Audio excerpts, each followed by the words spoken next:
Hi, this is Randall Mickelson from the Regulatory Intelligence Department in New York. I'm joined today by Scott McCleskey, a Wall Street compliance veteran and author.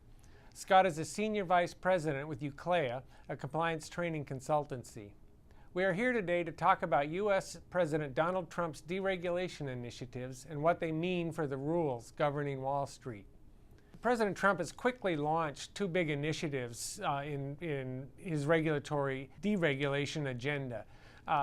He ordered a complete review of the financial regulatory framework, and he ordered that across the government that for every new regulation adopted, two regulations need to be scrapped.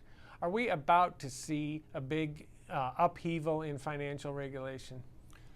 Well, I think the answer to that has to be yes, and by which I mean up to a point. The main thing here, I think, isn't that Donald Trump is in the White House. It's that the Republicans are in the White House as well as both houses of Congress. So there's been a lot of talk for many years about a little bit of payback, if you will, in bringing back some regulation. So I think that's the real story here. But you should remember there's a lot that I don't think is going to be touched. I don't think regulations with respect to anti-money laundering, combating terrorist financing, and maybe corruption are really going to be touched that much. There are some things that will. I think Dodd-Frank is likely to be pared back with respect to smaller banks.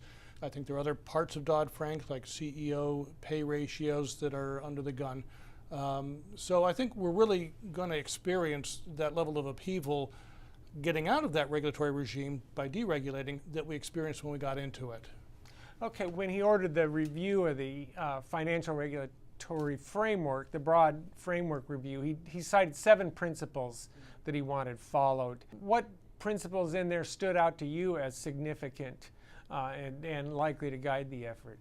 Well, I think the starting point for me is that those 7 principles aren't really going to drive his actions except to the extent that they support his real principle, which is less regulation.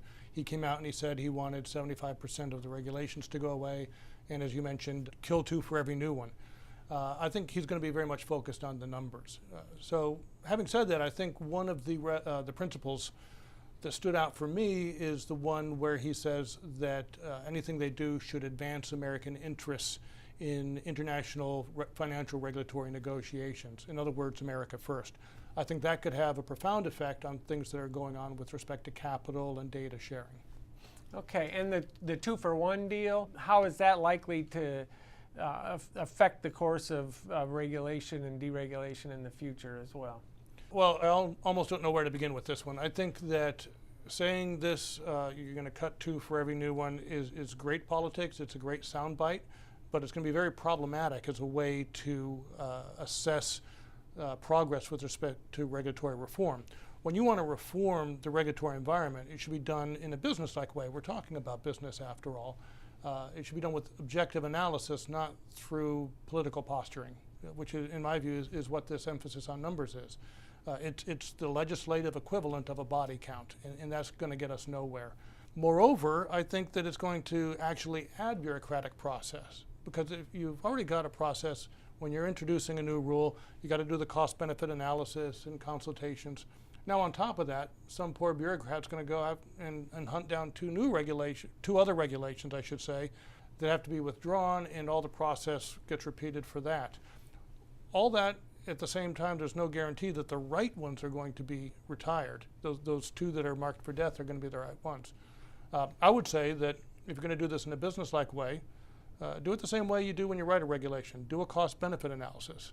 Now, that may sound a little strange when you're actually taking out a rule, but there are costs to retiring processes, and there are businesses out there that are geared around Dodd-Frank right now.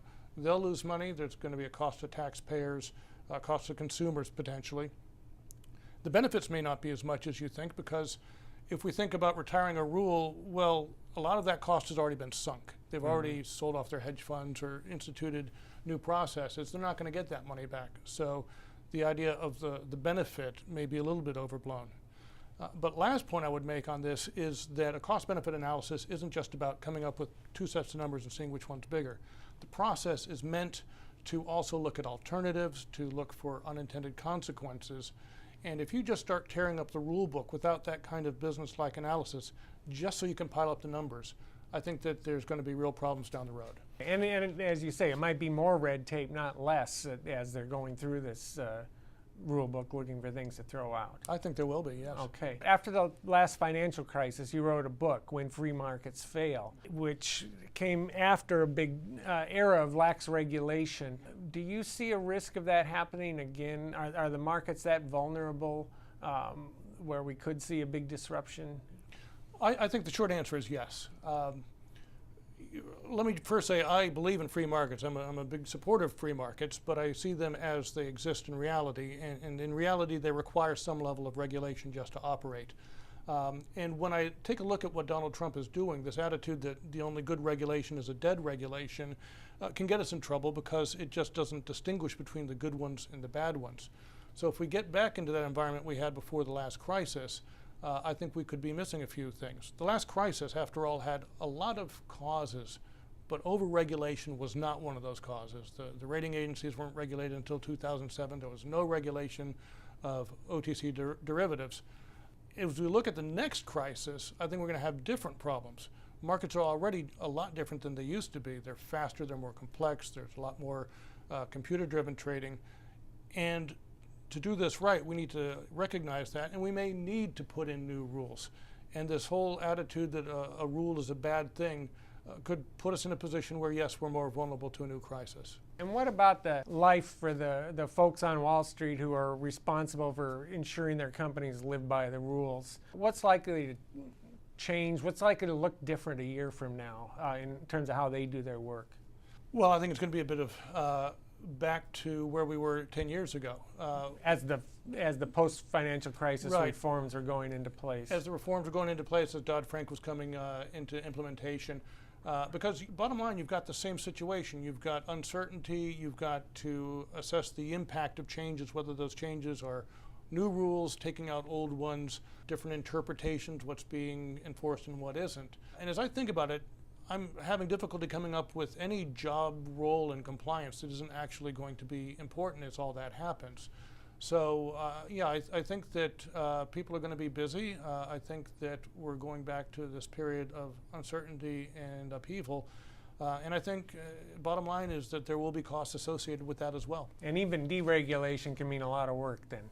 Absolutely, and there is as much risk to over-deregulation as there is to over-regulation. Okay. Well, thanks for your insights, Scott.